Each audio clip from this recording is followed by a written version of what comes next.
Warning, warning. This is a global ice out. Global ice out. Testing the right speaker. Right. Testing the left speaker. Left. Sound successfully recovered. Swan Commander. Connected. And now, the countdown has begun. And now, are you ready for a journey that goes beyond the norms? The Federal Prospects Hockey League just celebrated its 15th anniversary. With a footprint and fan base rapidly expanding, Swan Hockey is now bringing you behind the scenes. Beyond what you see at games. Beyond the arenas. Beyond the crowds. This is FPHL, Beyond the Glass.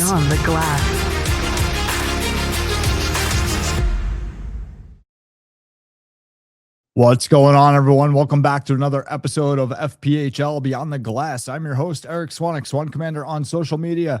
This is the official podcast of the Federal Prospects Hockey League, and we are in the home stretch. We are coming down to the final run here. Chase for playoffs, standings starting to solidify themselves more. In this episode, we're going to sit down with Gary Graham, the head coach of the Pee Dee Ice Cats.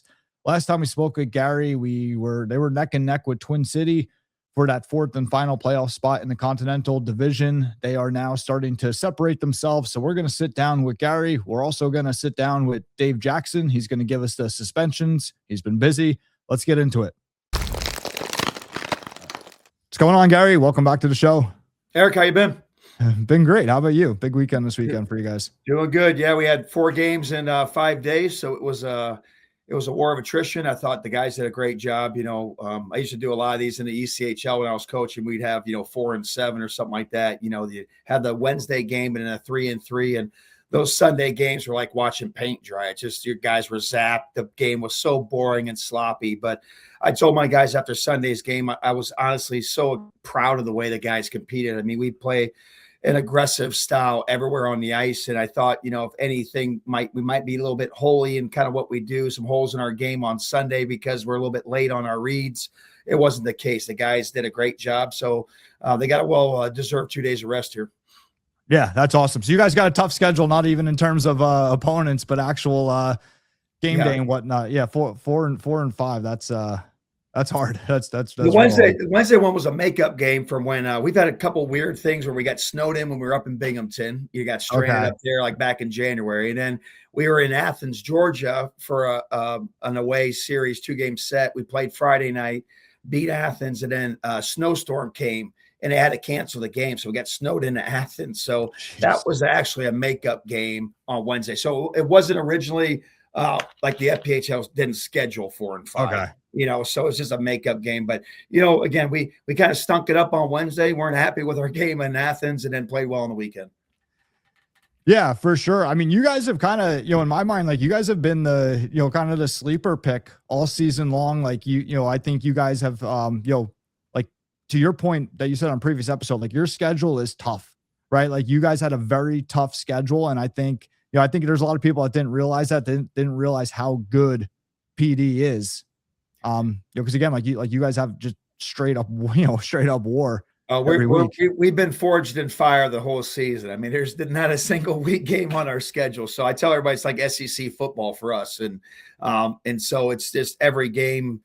But that's, again, it's made me realize, again, like I think I told you at the beginning of the year, I didn't know this league very well. You recruit a team during the summer.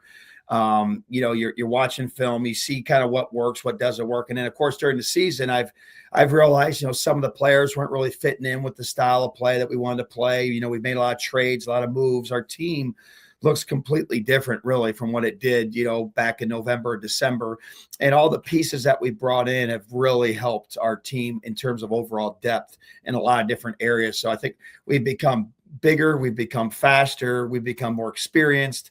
Our goaltending's been more consistent. So, and again, when you're playing the best teams all the time, you're getting a chance to see like, hey, like we got to find a way of getting better here if we're going to match up with these guys down the stretch. So it's been good. Ownership's been great. They've given me the tools and resources to make trades. Of course, we've had to say goodbye to players that we really liked here.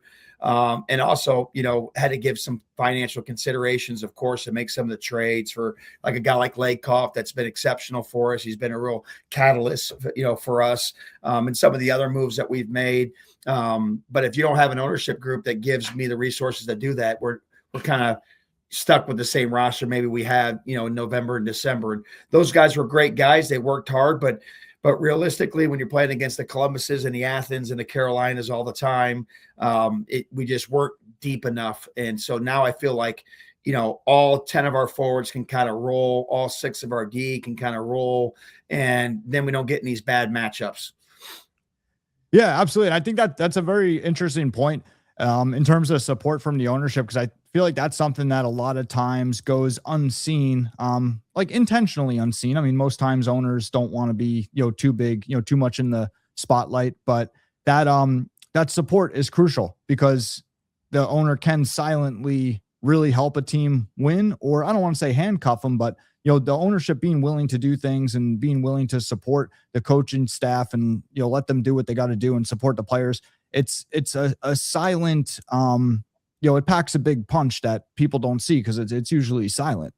Oh, 100%. I mean, again, a coach in an organization is only as good as the horses in the stable, is like what I like to say. So you can't go to a horse race riding donkeys. So you got to make sure that you keep getting better players. And, again, our job as coaches is to coach them up and put the systems and the foundation in there and hold them accountable to that. But realistically, again, Athens has a tremendous depth. They've had depth the whole year. It's a great spot to play. Marty did a great job building it up last year, and Garrett there's done an unbelievable job. And, when you got to play them, how many times that we got to play them, like we realized that we had to get a better roster if we're going to match up. It's just the name of the game. So, we've been trying to get to that point. And even though we've lost the last 3 to Athens, we won I think the 2 or 3 before that. Wednesday's game, we stunk it up. But, the games we lost last weekend to them, we lost in a shootout, a game we could have won. We outchanced them. And then we lost by a goal. We outchanced them badly on the second night, but still lost 4-3. They were still coin flip games. So, at the beginning of the year, we didn't match up with Athens for squat, Eric. Like it wasn't even close, I didn't think. But now, we're a lot closer, and they've made their team better too as well. So their roster has made some tweaks and changes, and now they're a lot bigger and stronger and a little bit deeper even now with Gus Ford on their team. So, it's our divisions. It's a lot of fun because it keeps you on your toes. Yeah. And like that pod down there, Brant from Binghamton said that, in his opinion, that's the most competitive pod in the league, so, to your point of the schedule being extremely tough, he shares that same opinion that pod is just insane. And, I know we've touched on it a number of times, but yeah, like, your team there, like you guys have certainly accelerated as the season's gone on, which is what you want, right? You want to get, you want to get hot at the right time and, figure out any kinks or whatever in the beginning, which is, what it seems you guys did. And, every team goes through different lulls, during some point of the season. And it's, it's comforting when that's behind you. Yeah, no, the group is a lot more confident. Even, we're not going to win every game, but even during the adversity of when we're not playing well and stuff, it's just the overall attitude of the team is a lot different.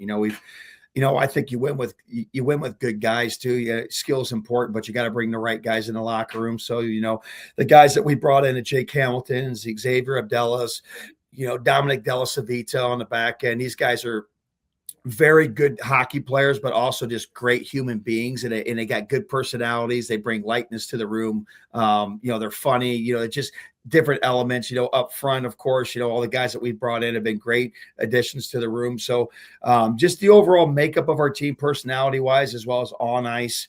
And the fact that we're a better skating team than we were with the players that we brought in allows us to play our system a little bit more effectively. And that plays a big part of our success too. But, it doesn't get any easier. We got a very ticked off Monroe team coming in to play this weekend. It's the first time we see Monroe. I know Monroe's been wanting to see what we are. We've been wanting to see what they are. Of course, teams that very well could see each other potentially in the playoffs. So there's a lot of implications on the line. They're pretty safe, I think, in terms of making the playoffs if they haven't already. I think they did punch their ticket, if I'm not mistaken. But, we got work to do. We got work to do. Twin Cities got 3-3 against Biloxi this weekend.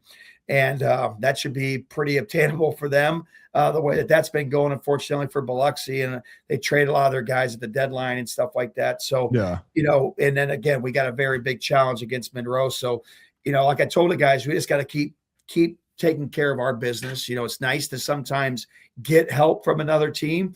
But again, the ball's in our court. We just got to run with it. Yeah, exactly. Control your own destiny. And what do you think's been like the biggest difference as of late?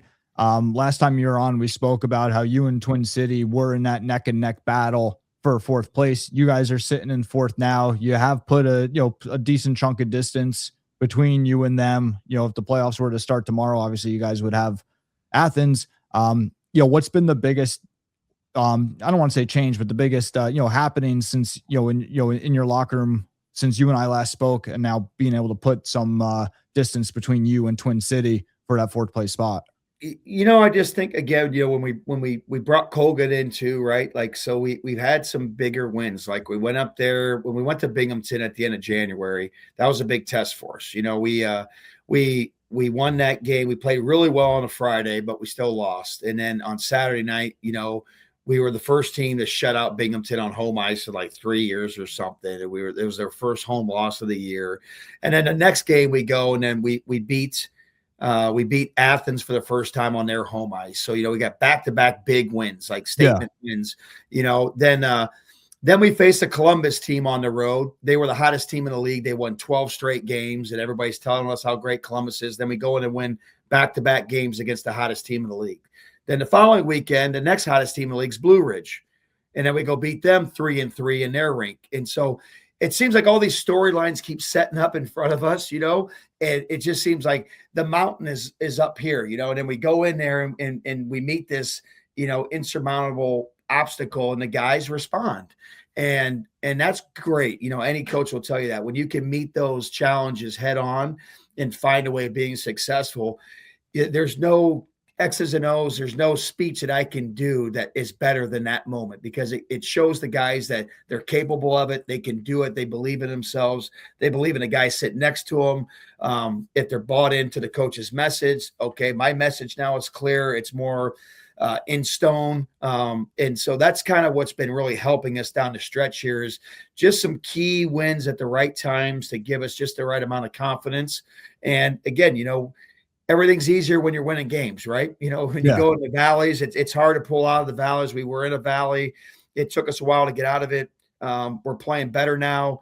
And even though we lost 3 straight games against Athens last week, we still did a lot of good things. Even that 7-2 or 7-3 loss. I mean, if you watch that game, Carter McPhail stood on his head. And I mean, he made some of the most unbelievable saves. We had 3 crossbars that game. It's just, we had a ton of great scoring chances. We just couldn't finish. That was really a lot closer game than what it was. And so, it's not like we lost our confidence after those 3 losses in a row to Athens going into the Columbus weekend. We just were a little snake bit, lake off. We had multiple breakaways we didn't score on. And now we're back to scoring and playing with a little bit more confidence. Yeah. How do you think, like just mindset and everything for the players, do you think it's an advantage with the schedule that you've had so far, where, playoff time rolls around, most teams, it's like, all right, things are going to get really real, really quick. And you guys are kind of like, hey, things have been real all season. We've been going through this all season long, like just big game after big game. This is what you would prefer to have this, honestly. This was like my first year in Fort Wayne as a head coach. We had to almost go 650 win percentage, 700 win percentage down the stretch. And we did it, and we made it the playoffs my first year on the last game of the season against Wheeling on home ice. It was a Sunday 5:00 game. I'll never forget that feeling. Like we had to win so many big games too. Like we had to go down to Florida. We had a Florida South Carolina trip, and the Everblades and Stingrays are always great. We sweep the whole thing. We go into Florida, win 2, then we go to South Carolina against the head coach of the Washington Capitals, Spencer Carberry, and beat them for 2. It was actually 4 games, 2-2. And like that right there is what kind of catapulted us. That was like that launcher where it was like, wow, we actually have a team that can do this. We just went on the road and played 2 of the best teams in the toughest division in the coast. And we kind of just rode that into our playoffs. And we won our first playoff series against Reading, against the number 1 seed, the defending champs. Yeah. The reason why that was because we had been playing desperate hockey, like you just said, for so many games in a row. By the time the playoffs started, it was just another game. I mean, it was just another game, no different, and that's the way we just kind of went with our approach. And that's kind of how we're doing things around here. I mean, we know the importance of every single game and how tight everything is. And the captains have done an unbelievable job. The leadership group has really deserves the majority of the credit because they've kept the guys dialed in. And we haven't had, Eric, a lot of practice time either lately around here with the ice being out. And so we've done more video. The guys have had to stay in shape away from the rink. So they've been taking care of their bodies like pros. They haven't been drinking and smoking. And when they show up, they're out of shape. Like they've been very good professional pro hockey players. And as you know, at the single A level, you can usually deal with a lot of that with your team as a coach. It's kind of like, that's why guys are at this level, right? They don't take it as serious off the ice. It's more of a country club. You hear the horror stories, more of a, let's party and drink. This team is not that way. It's a very good group of pro players that take their craft very seriously. Yeah, that's awesome. And it's awesome. And it shows. I mean, again, just the success that you guys are having, down the stretch here. I mentioned earlier, like you guys are, accelerating through the season. And, for me, I think probably the most underestimated team. Not that I think anybody thinks that you guys aren't, top end. I think it's, again, just that the schedule, I think, was very deceiving at times this season where, again, like you guys really had a battle for every point you've got in the standings. And I think now people are kind of getting, surprised a little bit at seeing, that like, hey, all right, just knocked off Columbus 3 in a row. Like that's, like you guys expected that. You guys know you could do that. But again, like I think that it's, I think you guys are kind of like the sleeper team of the league. Well, I don't want to go that far. But I think, the schedule's been tough. We've talked about it. Everybody knows it, but the opponents too. I mean, Columbus, they were close games. You know what I'm saying? It's not like we're running away with games, per se. So, I just think it's really good for both clubs. I've talked to Boomer and Ruts and stuff. It's like when we play each other, it's really good hockey. I mean, it's really good hockey. I mean, I wish the fans around the league would really watch our games. Like it's very good hockey when these teams are playing against each other.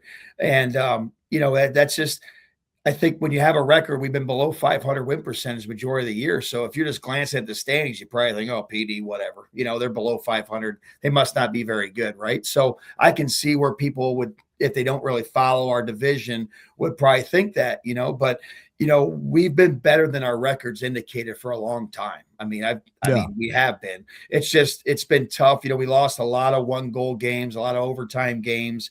We lost a lot of games early in the season where we outplayed teams, outchanced teams, just let in that 1 weak goal here or there that just killed us or something like that. And, that gets frustrating on the group. And sometimes that was hurting us in November, December, where I'm trying to build a culture and expectations. And when you're losing games, it's hard to do that as a first-year coach because are the guys going to buy into the message? If the coach's message means we're losing games, does the coach know what the heck he's talking about? Can he lead us through this? That's normal stuff. I don't take offense to that, but that's what happens when you have a new first-year team, all these new guys. When you start losing, you lose 2 in a row, you lose 3, you lose 4. That's when that doubt starts creeping in everywhere. And it was challenging, and it challenged us as an organization. But like, when you can come out of it on the right side and you get forged in fire, then you can come out on the right side of it and take it for what it is. It was a good learning lesson for us, and we're a better team for it. Yeah, and probably just a lot of adjusting too, right? Like, because you mentioned that you're first year coach in this league, but you're not first year coach in this league. You've coached, you've obviously been around the block at higher levels. It's like a lot of it probably, I assume, was just, a lot of it is an adjustment period of learning the league. Like, you could watch film all you want and talk to people, but then once you're in it, it's, and just like anything else, the league is constantly evolving, right? So like you watch film on last year or the year before, well, it's going to be a little bit different this year. And, you get your feet planted and be like, okay, this needs to be adjusted. That needs to be adjusted. And then you're off to the races like you guys are. Well, the learning curve for me, you're not even going to believe this. The listeners probably wouldn't believe this, but I feel like I was over coaching over coaching, doing more what I'm used to doing at the other higher levels I've been early in the season with guys that frankly, I don't think I might have been teaching and talking too fast because I'm used to guys being maybe more receptive to the information. But then I get into these individual interviews with guys that I would ask them about, okay, what'd your college coach do with you last year? And I'm not going to throw any programs on the bus here. But the answers, Eric, would be, you wouldn't even believe it. What systems did you guys run in college last year? Coach, we didn't have any systems. I go, what are you talking about? He goes, literally, we didn't work on D zone. What do you mean? Like if I traded for a guy from a certain team in the federal league, we'd start doing video and pre-scout work. I'd be like, so is this something similar to like what you guys would do? Coach, we haven't done video all year. What are you talking about? You haven't done video. So you're dealing with different type of players than what I'm used to doing in terms of prep work, detail work and stuff like that. And so I took for granted, I think, a lot of things of what I'm used to players knowing by the time I have them. And I had to kind of slow it down, maybe going backwards a little bit and try to get a better feel. And so I definitely feel like I've changed my coaching methods this year. And normally I wouldn't do that, honestly. Sometimes us coaches are stubborn. You just kind of keep going with what you know, especially when you've coached as long as me. But, that's where the captains have come in. They've given me some feedback in captains meetings as to certain things that maybe could be adjustable. And we've adjusted some things. And I think that the verbiage, the terminology, the teaching has been a little bit more simpler. And it's allowed guys to just go out and just play and react instead of, I think I had them thinking too much early on in the season. Yeah. And I love that point that you just made. And it's very interesting where, it's not like, not that there's anything wrong with the players. It's just identifying that, hey, in the ECHL, we're getting a lot of guys from the Division I level. Federal League, we're getting a lot of guys from the Division III level. Yeah. There's a difference in how those players were brought up, to no fault of the player, right? Yeah. There's a difference in the environment from Division I to Division III. And I think that says a lot about you as a coach, recognizing that and not just saying, all right, get him out, get me a new player. Well, yeah, if you keep trading him for a different player out of Division III, you're gonna have the same problem because he's coming from the same place. So to recognize that, hey, it's not the player, it's where the player's coming from, and there's nothing wrong with the player. He just needs to be taught. So instead of, hey, get out of here, get me the new guy, and then new guy has the same problem, get out of here, get me new guy, same problem. You said, all right, let's sit down and teach him. Let's identify. And that was more what we started doing when we did make transactional moves, is that we simplified kind of our systems, more simplified everything. And so guys could react quicker. When we started doing that, we did that for a month, and then everybody started going better. But then you can evaluate your roster a little bit easier. So now, is this guy fast enough to play in the system, right? So then you can just really make the guy, everybody knows the system now. Now you can see how everybody can react in the system. Then you start identifying, you know what, I might need to get a little bit faster here on right wing. I'm going to make this trade for this guy because he's going to bring more speed. Yeah. I need to get a little bit more size on my third line. This guy can do this job a little bit better than this guy. So then you can kind of make those decisions for your roster are a little bit easier once you take away the kind of the hockey IQ side of things. Because I was more focused on the hockey IQ side of things early on in the season and getting frustrated, frankly, because I'm like, why aren't guys picking this stuff up? Like, I don't get it. Like, am I just a terrible teacher out of nowhere in my career? Or are they just not understanding it? And I started getting to understand that just what I normally would expect the player to know coming out of college and wherever they came from, they just didn't know, frankly. You know, and that's no fault to them. It was just these details that I just take for granted. I needed to kind of go in reverse a little bit, slow it down, identify how am I teaching it, and try to be a little bit more simple with it. And since I started doing that, it seems like that's been definitely a big help. Yeah, I love it. I love it. I mean, and to all the young players out there, and I'm probably going to use your example on my junior hockey podcast. Just the importance of playing for a good coach and a good program, right? Yeah. Exactly what everything that you were just saying in terms of like where you're getting the players from and everything. So I think it's so important. And yeah, no, I love that you just brought that up.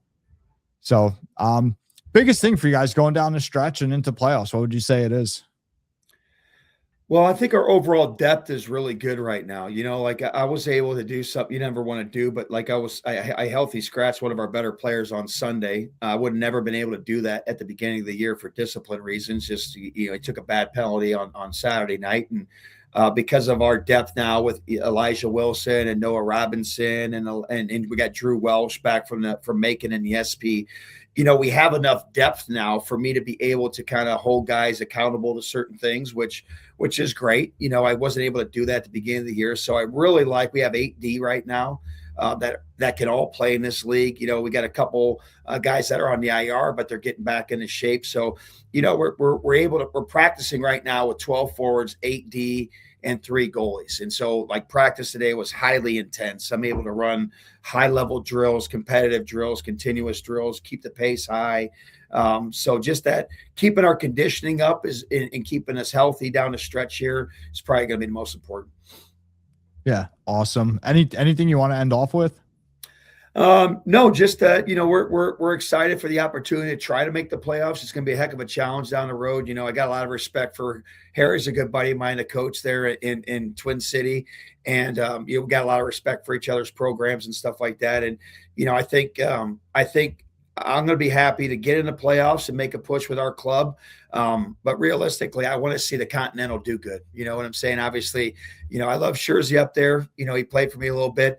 But I'm hoping that somebody out of our division this year wins it all. Bring it down south. Yes, we want to bring it down south this year. Well, that's awesome, Gary. Thank you very much for doing this, and best of luck the rest of the way. All right, thanks, Eric. What's going on, Dave? How are you? I'm great, Eric. We had a busy weekend this weekend, and I was a little busier than normal, so. My Maytag repairman status is now off the shelf, and I'm back. I'm back grinding it out here at Player Safety Central. Yeah, I was gonna say I think a little more this week than the past couple weeks, but no one category that we don't have this week that is nice to see. I think we got a lot of categories this week. We'll start off. We had no slurs this week, right? No slurs, but we had some lewd gestures. Yeah. So they kind of go hand in hand. We're almost there. Yeah. So we had a match penalty for elbowing in Baton Rouge. People go, "What's a match penalty versus a major penalty?" Well, this was a case. It's not a hockey play. A major penalty for elbowing would be you're going in to make a hit on a player with the puck. It's careless. It's reckless. It gets a bit high. You elbow the guy. You break his nose or something. That's a 5-minute major and a game misconduct. But it's a hockey play gone bad. You may or may not get suspended based on the video. Match penalty for elbowing is, in this case, it was a player with the puck who got hit legally, not even that hard to hit, didn't like being hit, and as the puck left away, he responded with a quick elbow to the opponent's face. That's not a hockey play. There's nothing about that play that screams anything other than retribution and frustration. So the act was done. The player got 2-game suspension. Fortunately, no serious injury. We had a game in Watertown where frustrations boiled over a little bit. We had a player. Well, we go back one day. We had a player from Watertown who on the bench, and an opponent got checked right in front of him at the bench. And he decided that he would engage the player from the bench. You can't do that. When you're on the bench, you're considered off the ice. When you're off the ice, you have no rights to touch anybody who's on the ice, unless they engage you first, which didn't happen. So he engages the player from the bench. They end up holding on to each other. He leaves the bench, comes on the ice. In this case, it wasn't like leaving the bench under the rule, leaving the bench. he was already previously engaged with the guy. But so he got a suspension for fighting off the ice. He came on the ice, delivered one punch, knocked the guy down. So he got an aggressor penalty, one more game. And then he ended up getting involved in another scrum that he wasn't penalized for, but he had no business being involved in that scrum because he should be on the bench. So he ended up getting 4 games. Okay. And then the next day, his team was losing. The team's coach got a little bit frustrated.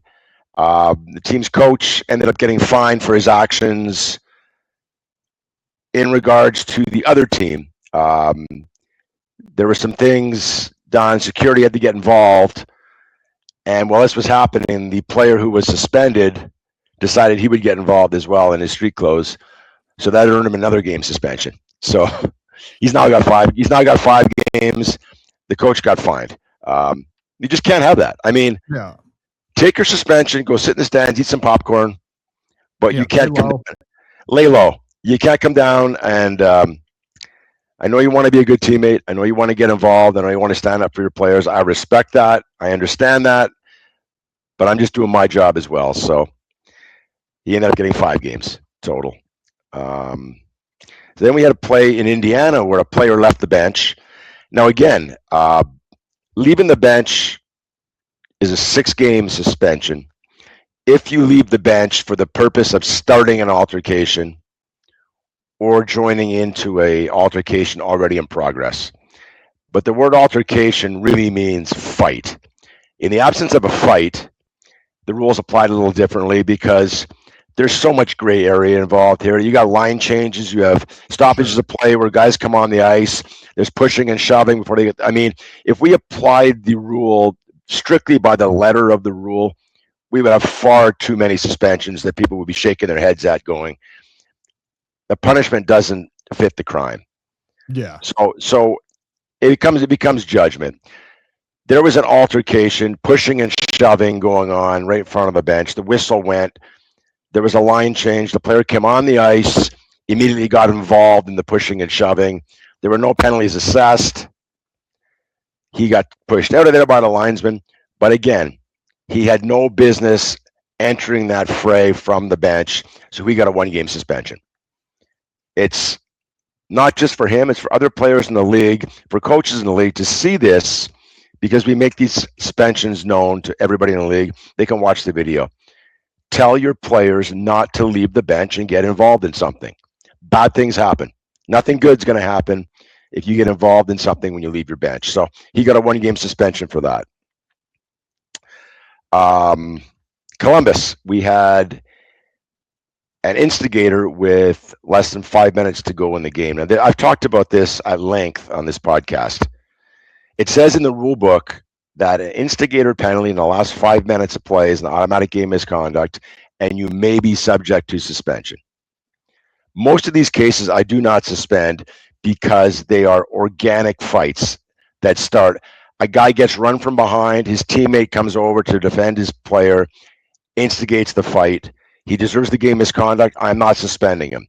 It wasn't a settling of accounts from something earlier. It wasn't setting the tone for next game. It was something that happened directly then on the ice in the last 5 minutes. You instigated a fight. You're out of the game. I'm not suspending you. But if I think the instigating is a result of something earlier in the game or something you're setting up for next game, that is when you get suspended. And in this case, we had a hockey game that was a little bit lopsided. We had a player come in, deliver a body check, and then after the body check that he delivered, that wasn't enough. He dropped his gloves and went after a player and decided to exact his pound of flesh from this player. That's not an organic fight. That's you deciding, it's late in the game, I got nothing to lose, I'm just going to cause mayhem here. He got suspended. That's where instigating in the last 5 minutes becomes a game misconduct and a 1-game suspension. That's what he got. And then, you know what? On the way out, he committed a lewd gesture as well. So he ended up getting 3 games. He turned a body check into a 3-game suspension. It's education. Let's hope that they learn from it and move on. And then finally we had, well, no, we had 2 more. Finally, we had a player involved in a fight on the ice. and we call it continuing. So there's two types of continuing altercation. There is a player involved in a fight. The linesmen enter, and they just won't stop. They keep trying to fight over top of the linesman. Usually, you get ejected, game misconduct for continuing altercation. I normally won't suspend. The game misconduct's enough. When I do suspend is when the linesmen are put in danger. And in this case, the linesman's report was they took a punch off the helmet, they took an elbow off the ear while they were telling the player to stop. He refused to stop, so he receives a 1-game suspension. What then made it worse was after he left the ice, there were some things done in the bowels of the arena that rink security had to report on. So the commissioner's office ended up assessing a 5-game suspension, and that's not from player safety. Player safety's responsibility ends where I can no longer see the player on video.